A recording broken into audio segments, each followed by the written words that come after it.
Hello again. Hello, guys. Welcome back to Kridious Cafe. And today we're going to talk about five technologies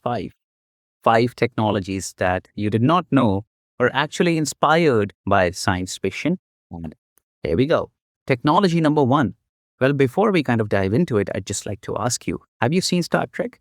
If you haven't, then you were most probably screaming yabba dabba doo in front of your television screens inside that cave that you were living in because Star Trek is one of the biggest, if not the biggest, space sci-fi enterprise, I say enterprise, to ever hit international television. And the 60s, 70s, and even now are influenced by it. Now I tell you which technology got influenced by it. Do you remember Captain Kirk from Star Trek? The dashing Captain Kirk who used to carry a device, a wireless handheld device called the communicator, which he used for communicating across spaceships, planets, and so on and so forth. Uh, First appearing in 1966, I believe, in Star Trek, the original series, it was seen by an engineer of the network giant back then, Motorola. That engineer's name was Martin Cooper. He saw that episode, that communicator, and he thought to himself, why can't we have wireless communicating handheld devices in reality? He spent 7 years, applied himself, applied his mind, and all the science that he knew. And he created what we today know as the mobile, as in moving, phone, as in telephone. So we owe a lot to Star Trek. More than the adventures of a childhood, we also owe our ability to speak to each other across continents, across globe, and even, I think, International Space Station as well. And next time you're trying to drunk dial your ex, well, just owe it to Star Trek. Technology number two, and we come to 2001, A Space Odyssey, a masterpiece of science fiction, both in the form of a book as well as a movie. Can't be said about all such translations. But the story is not in the book nor in the movie.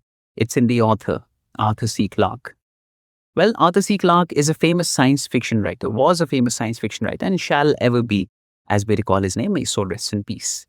But this particular technology was not inspired by something that he wrote in a science fiction book, but actually in a British journal called Wireless World. Clarke published an article in that journal in 1945 and called it Extraterrestrial Relays. In that article, he had proposed something unprecedented, unheard of by the scientists of then. Basically, satellites from Earth going to some kind of an orbital distance where their revolution speed around the Earth would be the same as Earth's rotation speed, giving an appearance that they are kind of stationary. He called them geostationary satellites, and the distance he calculated to be something around 35,786 kilometers from the Earth's surface. If I'm not wrong, please correct me if I am.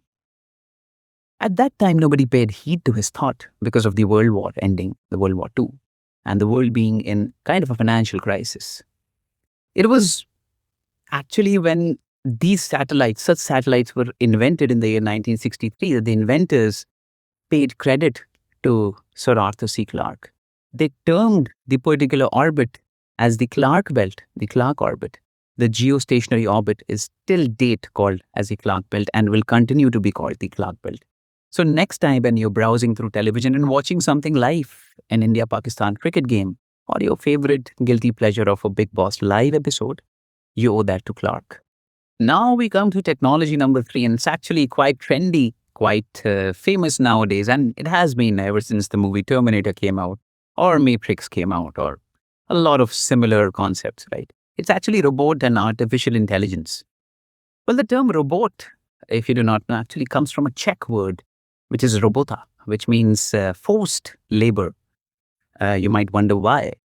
In the year 1920, a Czech writer called as Karel Čapek wrote a play called Rozum's Universal Robots, where he had imagined these man-made objects, these man-made machines, which would replace labor which unifies and rebels against their factories and capitalistic behavior. That'll be replaced by these man-made machines whom they program to work for them tirelessly. They won't sweat, they won't bleed, they won't tire, but they would keep working. These were the first machines of such kind ever imagined. Even before we came to Waldo, even before we came to automations of any kind, this was the first mention of the word robot. And then we come back to the 1940s and 50s, an era defined by one of the greatest science fiction writers to have ever existed, and that will ever exist in the eras, echelons, epochs to come.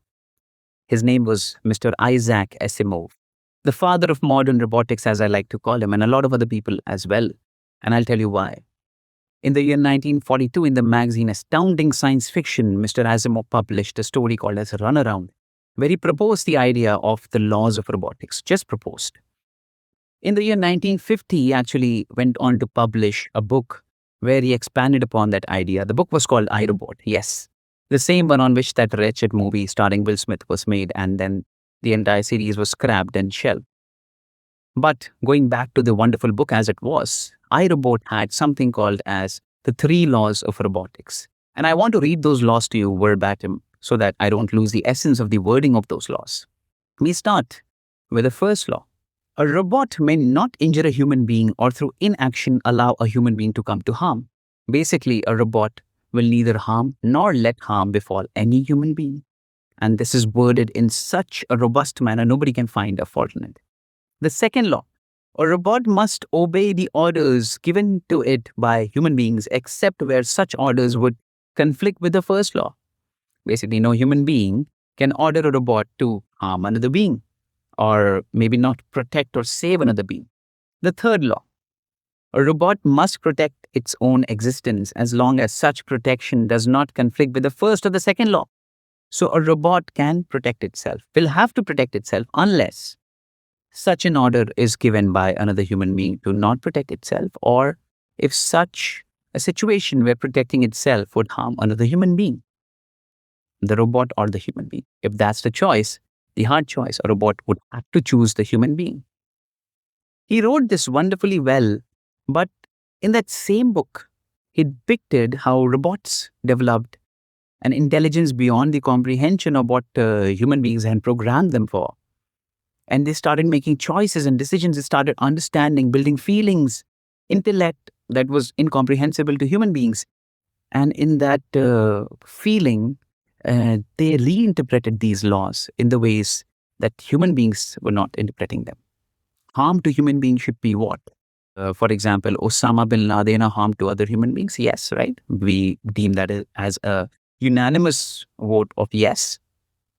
A robot started seeing normal human beings like that as harmful to other human beings and to the existence of the human race altogether.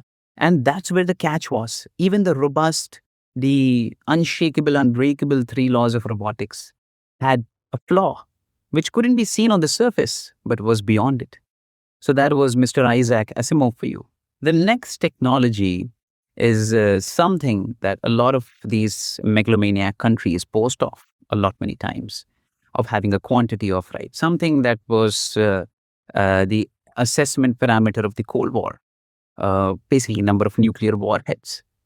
A lot of these idiotic supremacist leaders boast of how many warheads they have, how many missiles they have, which are pointy, as shown in The Dictator, right? Nuclear warheads were invented by Mr. Oppenheimer, right?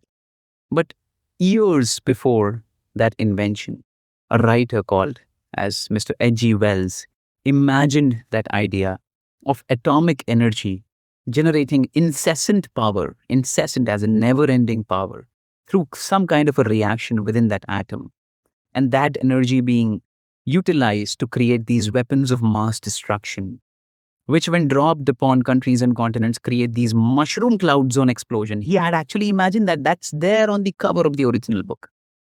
It's much before the Manhattan Project, much before the very sad historical bombings of Hiroshima and Nagasaki, something that should have never happened in history. And I'm sorry for the people who lost their lives. But that's the truth. Science fiction had imagined, and not just the bomb, right? Not just the weapon of mass destruction. The incessant energy flowing from an atom being utilized to create nuclear reactors for powering submarines, aircraft carriers, or even our houses via our electricity grids. So that has also been imagined by science fiction before it became a reality. As we come to the last technology of the day, we are back to square one. We're back to Star Trek, the original series. If you have seen the series, you might have noticed a technology, a device called as the replicator, which was there on the Enterprise spaceships. The idea was to save space for logistics, basically create anything on demand, print anything on demand. That was not the terminology used back then. But today we can imagine a lot of us have seen 3D printers come into the trend and go out. Today we use it for our prototyping, for creating a lot of cool stuff. I think a lot of cool stuff that is sold on Misho is created in 3D printers. A lot of cool stuff that appears across the board. A lot of models are created on 3D printers, like the 3D printed model that Howard Wolowitz created in the Big Bang Theory of himself, the miniature version. So 3D printers came to be much later. It was imagined much earlier by a fictionist who was writing that particular episode of Star Trek. So yeah, here it is. These are the 5 technologies. Tell me which technology you like the best or you use the most and which particular fact was the most mind blowing for you. I'll find you in the next one. Kridious X out.